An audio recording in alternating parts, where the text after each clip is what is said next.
Hello, everybody. Our sweetheart, Carl Tuckerson, had this amazing interview that he conducted with the president of Iran. His name is not important because what we're going to talk about now is not anything that is too political, actually. I want to do something different. I want to translate from whatever language, the translator was speaking to English. And what do I mean by that? I mean, there is more to translating than just saying what was said in the other language, because there are things that are harder to translate that are important, because if you don't know them, if you don't understand them, then you're not going to understand what the person in front of you is actually saying. So in this interview, what's interesting is that we have the president of Iran that speaks English, as in he understands the audience and the culture the audience comes from, versus Tucker Carlson. Okay, he himself might speak Persian, as in understand what is said when Persian is translated to English directly, what it actually means. But I think most Americans, at least a lot of Americans, a lot of people in general, are less familiar with the Persian culture and in general the Islamic culture, which is the most important part here because it's, again, the Islamic Republic of Iran. So the Islamic part is very important.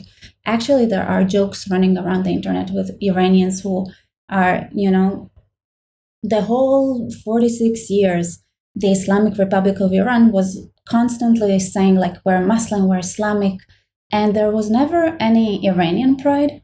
But suddenly, after the war with Israel, they're like Iranian nationals, and they were posting and talking with symbolism that has to do with Iranian nationalism, which they'd never done before.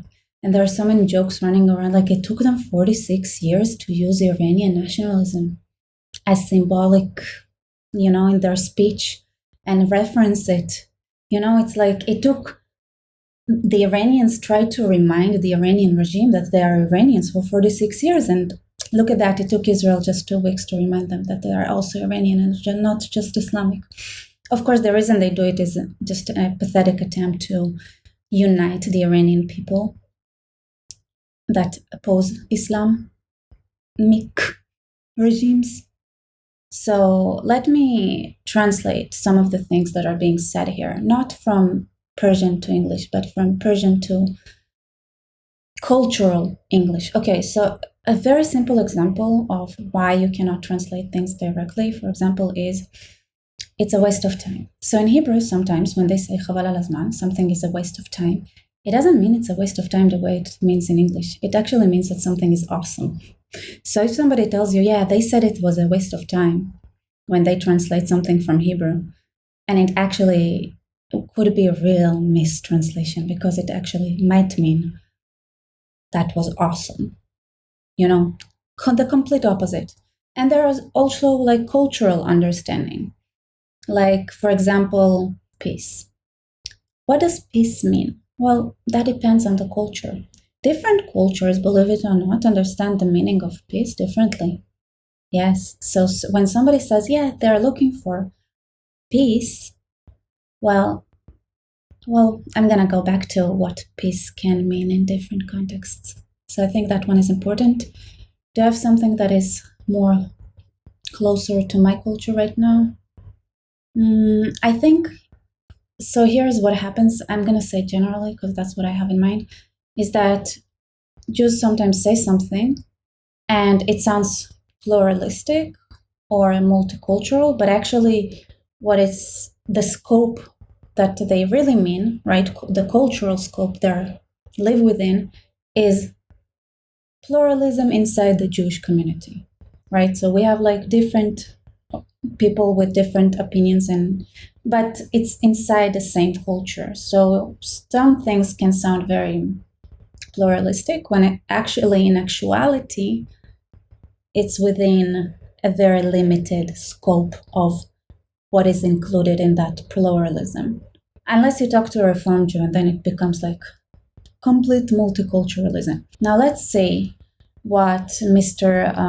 President of the Iranian Republic had to say to Tucker Carlson. And I'm going to show you how, unlike the audience that is targeting, he does understand the language of the English speakers in the United States and what triggers them and what they want to hear. Okay, so here's an example. Many Americans are afraid of Iran. You say you're not afraid, but Americans are afraid of Iran. And they believe that Iran would like to strike the United States with a nuclear weapon. They see video of Iranians saying death to America, describing our country as the great Satan. What is your opinion of that? Should we be afraid of Iran?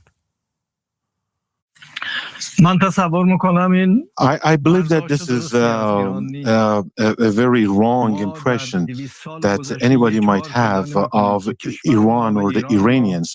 I would like to remind you that Iran has never invaded another country in the last 200 years. All right. So actually, there is one thing I want to say about this comment specifically. In general, my attitude would be, he doesn't lie, right? So Mr. not very important person who is only there as a puppet of the regime, who cannot make any decisions for real, just to be blamed by decisions that were made by the regime. By the way, the situation in Iran is deteriorating. I made a post about it. They're running out of water out of it, but now they're also running out of there is a shortage in bread. So the bakeries are about to not work anymore in Tehran. That's news that just happened. So in general, my attitude would be, okay, speaks truth in his cultural context. That's important. And I'll explain why what he says is true. But this is the only thing that I want to say. Like, I'm not sure how you can interpret it as truth. Since here's a conversation I had recently with somebody who's from Iraq. I said, hey, why don't you fix your water systems? And they said, because everything that has to do with infrastructure in Iraq has to go through Iran. And only if they approve can Iraq do something about its own country and the state that it's at. Is it not an invasion? Is it normal? Why were their IRGC members having a meeting in Syria? Is it not because they took over Syria? Is it not an invasion? So this is the only spot where I'm like, you know what? I'm not sure how to interpret it in an Islamic way that wouldn't be clearly that it's, the only excuse I can think of is like, oh, we were invited there, right? Like the regime, like Assad wanted us there, or Hezbollah, which they build themselves, like whatever. They can say whatever they want, like the Shiites in Iraq wanted us there. And then they are the one, like, it's just like, no, we're just supporting behind the scenes, like there is no official invasion. But just because there isn't an official invasion, when a country cannot even fix its water pipes without it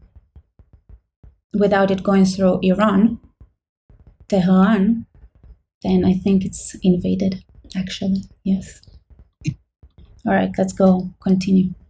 When they say death to the United States, it doesn't mean death to, they don't mean death to the people of the United States or even to the officials of the United States. They mean death to crimes, death to killing and carnage, death to supporting. So Tucker Carlson asked him the very important question, like, what do you mean when you chant death to America? And then he went ahead and was like, oh, we don't mean the death of America. We mean like of its population. We mean death to killing and carnage. And later on, he even says bullying.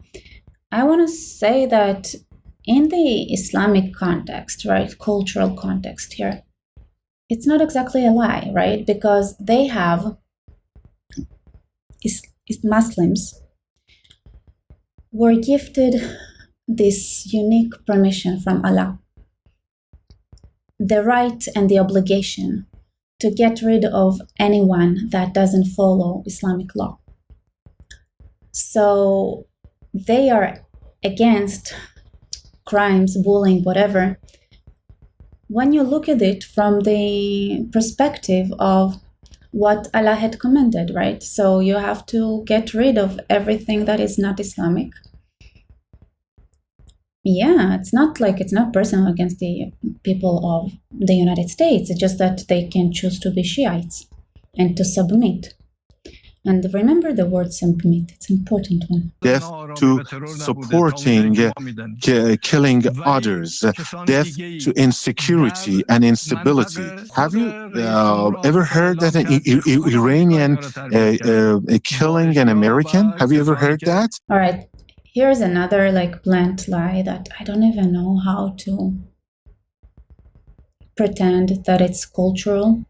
Or a terrorist that was Iranian and he carried out a terrorist attack against the Americans.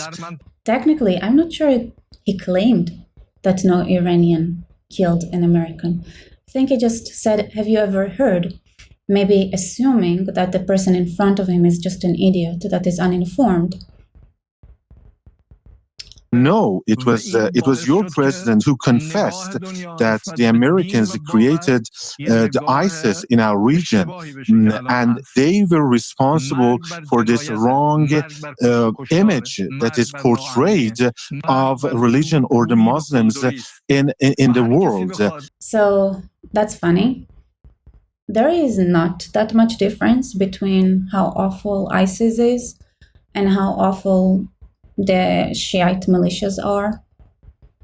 Maybe they are more of an official government. Maybe they need to, but they're the same as, funnily enough, the ruler of Syria right now. Anyway, not exactly the best bunch, ISIS. At least look in the mirror, okay? There is no difference between Iran regime and ISIS. They're the same. And here's another thing. Islam is not American. Muhammad is not from America. He didn't go around America, converted people to Islam by using sword, and then went around the world to spread Islam. No, it's completely local, okay? It just needs to be explained. This is why we need cultural translation. Because without cultural translation, he is exactly like ISIS, and an ISIS member sat down and tried to talk the same way as he did. Taqiyya and lying and whatever, presenting Islam as this thing that is presenting Islam in a way that would forward their agendas no matter what is common. It's something that Sunni and Shia, they both have in common. So obviously, fool me once, shame on you, fool me twice. And once again, I would like to tell you and remind you that this is not death to the American people or to the officials. Death to crimes and atrocities, to bullying, to the use of force, and anybody who would like to become an accomplice in the crimes perpetrated by others. Also notice an accomplice in crime that's perpetrated by others. To be an accomplice in Islam is to be, let's say, a father who has a son who spoke against Islam and not taking care of that son. That's being an accomplice. So unless you go around and, out of your own devotion and goodwill, clean around, then you're an accomplice. Just so you know, the bar is very low. 2 Iranian ayatollahs have issued fatwas against Donald Trump. What does that mean exactly, and what do you think of it? To the best of my knowledge, they have not issued decrees or fatwas against any individual or against Donald Trump. And first off, it has nothing to do with the Iranian government or to His Eminence, the Supreme Leader of Iran. Or what they actually meant by the fatwa was in condemnation of an insult to a religion or religious personalities, and they were actually saying that this is deplorable, this is unacceptable. So it was not directed towards the U.S. president or any other individual, and there might be people with their own ideas and opinions, but I can assure you that the meaning of this fatwa should not be construed or considered as a threat against any individual. So another question that Dr. Carlson asked is about the fatwa that was written against the leaders of the West.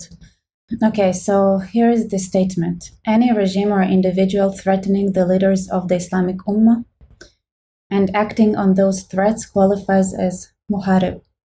Basically, a call to get rid of every regime or individual threatening the leaders of the Islamic Ummah, which is clearly Netanyahu and Trump, but a lot of others actually. That's a very go around and get rid of everyone who thinks that they should not be in power. But this is where it comes on, like, you know, like if Trump or Netanyahu, like if they quit, maybe, I mean, I think it's too late because they already threatened.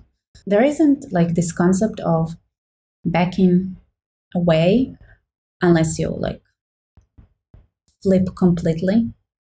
There is no such thing in Islam. You're like, oh, you didn't mean something. And there is no mercy. I don't think there is any mercy. So just based on intuition.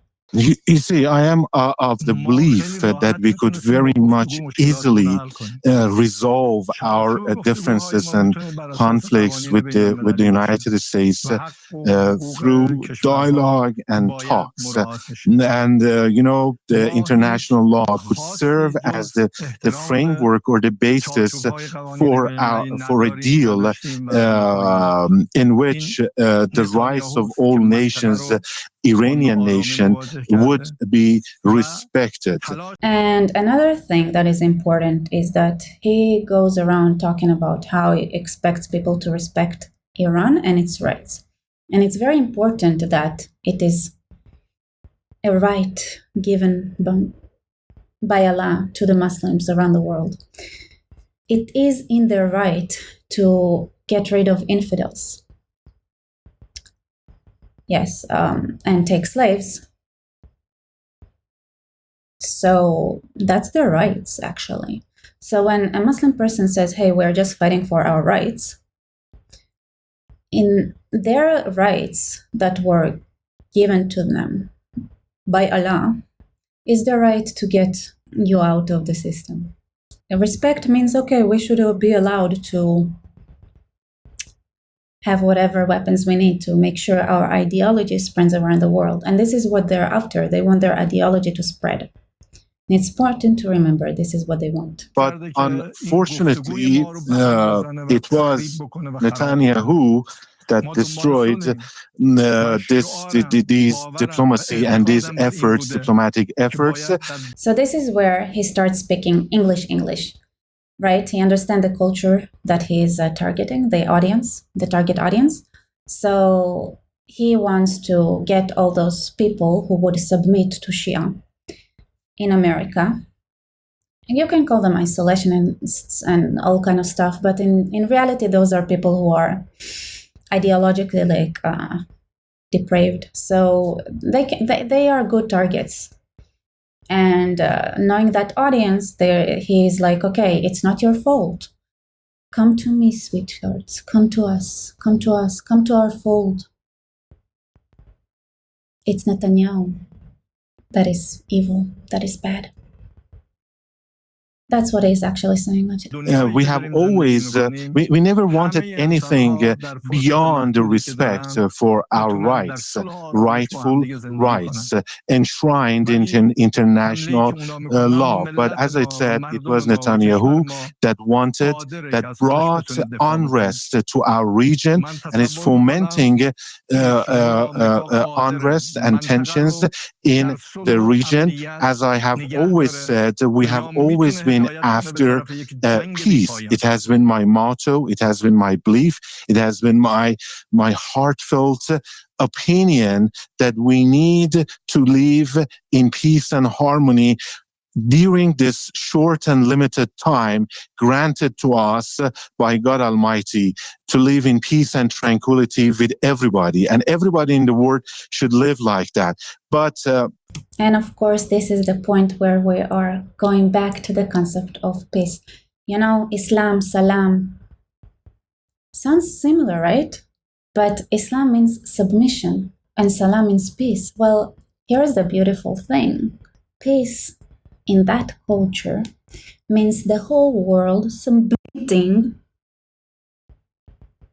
to Islam, to the whatever caliphate, to the Ayatollah,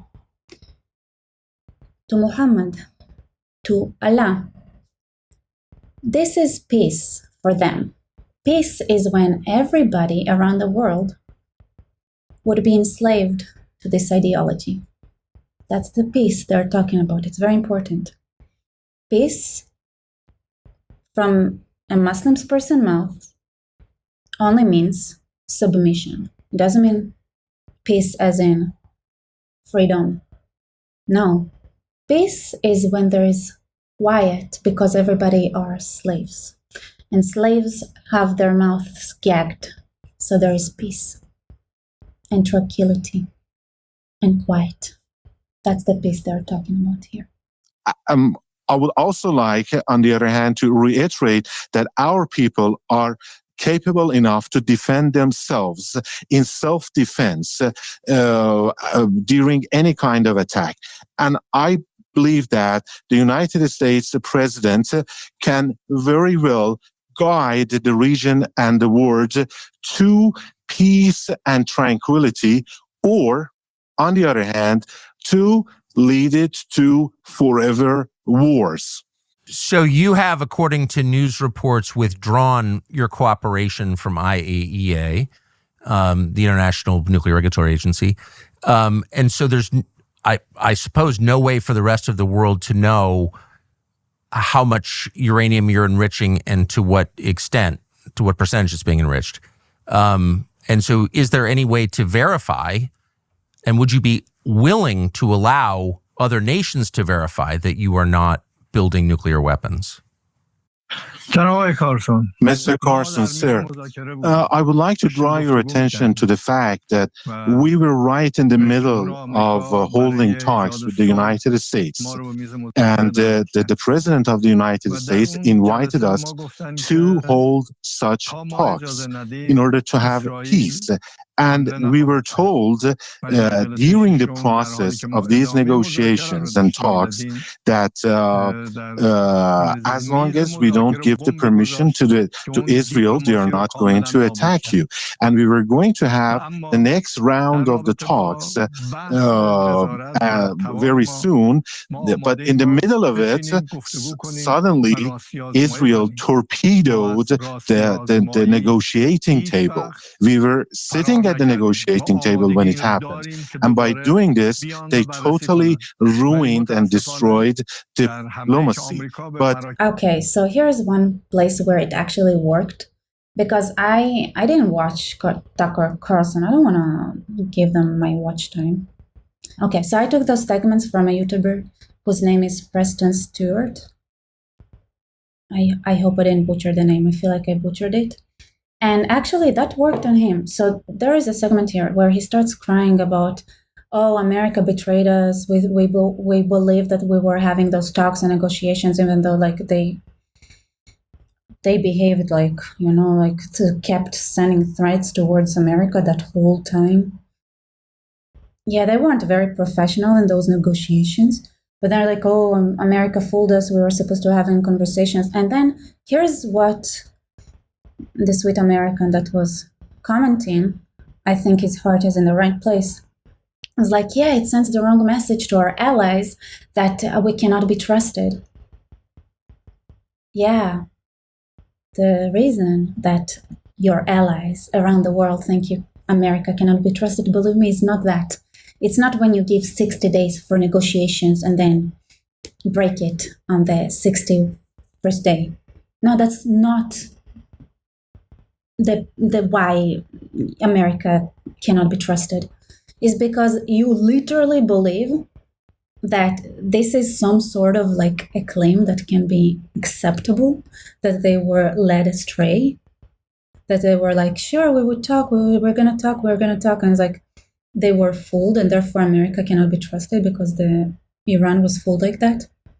No, America could not be trusted because America had said a million times that they wouldn't allow Iran to have nukes, and yet really, really did have troubles with following through the word, which is way more important than the feelings of the Iranian regime that didn't even do the bare minimum to negotiate properly. Why are you cooperating with that stupidity? Oh yeah, because you Americans, right, had you don't understand that the people in front of you, like, they're not stupid. Iranians are not stupid. Muslims are not stupid. You know what they are? Gaslighting, manipulative, and they never self-inspect or take a blame for anything. So they would blame America for everything they are, and they do. Shamelessly saying, hey, America supported ISIS. Well, America supported ISIS or caused ISIS, because they went into a mud where they couldn't really understand who to trust or not. You created ISIS, the Shia versions of ISIS, knowing perfectly well what you're doing. And you did it on purpose. Before ISIS was even created. So, yeah. In order to answer your question with regards to the surveillance or the supervision over our nuclear program, I would like to say that we are ready to hold talks over it. We have never been the party that has run away from verification. We stand ready to have these supervisions, but unfortunately, as a result of the United States unlawful attacks against our nuclear centers and installations. Yeah, United States unlawful attack. Many of the pieces of equipment and the facilities there have been severely damaged. Therefore, we don't have any access to them. We cannot see, and unless this access is going to be back there again, we have to wait for it and to see what happens and how much they have been damaged so that we can go for the supervision. Who wrote those laws? Is there really a law like that? Because if there is a law that says, like, if a country chants death to America every morning in school and they build nukes, which they threaten to use on you, like, is it unlawful? Because, like, if somebody, who wrote those rules? Well, it is unlawful according to Islam. So according to Islam, there are different things that are lawful, depends on whether you're Muslim or not. And because America is not Muslim, Islamic, they have the constitution that goes against Islam and that is unacceptable. They have no rights except for, like, submitting. Yeah. So it makes perfect sense if you think from Islamic point of view, but I don't understand why Americans cooperate with that, honestly speaking. An assassination attempt against Donald Trump. This is actually what Netanyahu is trying to insinuate and to make your people or the president of your country to believe. But this is wrong because Netanyahu, as I said, has its own agenda. It wants to drag the U.S. into forever wars, as I said, and to bring more insecurity, instability, and unrest to the whole region. If only Tucker Carlson and people who are not traitors, as if like traitors to America. Come on, your media is treachery.